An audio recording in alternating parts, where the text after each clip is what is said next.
తుని చిన్నారి జ్ఞానేశ్వరి మిస్సింగ్ కేసుకు ఆమె తాతను ఢీకొట్టిన కారు ఎలాంటి సంబంధం లేదని స్వయంగా తాత స్పష్టం చేశారు. తాను చిన్నారి మిస్సింగ్ పోస్టర్లు అంటించేందుకు వెళ్లినప్పుడు కారు ఢీకొట్టిందని, కంగారులో పాప ఇంటి వద్ద చూసిన కారు తనను ఢీకొట్టిన కారు ఒకటేనని మీడియాకు చెప్పానని ఆయన క్లారిటీ ఇచ్చారు. ఇది తనపై జరిగిన దాడి కాదని, కేవలం ఒక ప్రమాదం మాత్రమేనని ఆయన వెల్లడించారు. మాది జిల్లెడపూడి అండి. సూపర్ జ్ఞానేశ్వరి వాళ్ళ అమ్మగారికి నేను బాబాయిని అవుతాను.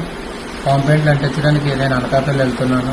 వెళ్ళేటప్పుడు నన్ను ఒక కారు గుద్దేసిన తర్వాత నేను కింద పడిపోయాను. యూటర్న్ చేసుకుని వెళ్ళిపోయాడు ఆ కారు అయితే నన్ను అటాక్ చేయలేదు, నార్మల్గా యాక్సిడెంట్ అయ్యింది. నేను కంగారులో అటాక్ అని చెప్పేశాను. నేను ఇంటికి వచ్చేసాను.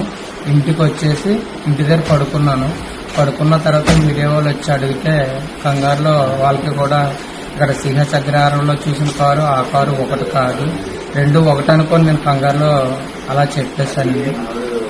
ఇంతేనండి జరిగిందని. నన్ను అయితే అటాక్ చేయలేదు, నార్మల్గా యాక్సిడెంట్ అయింది.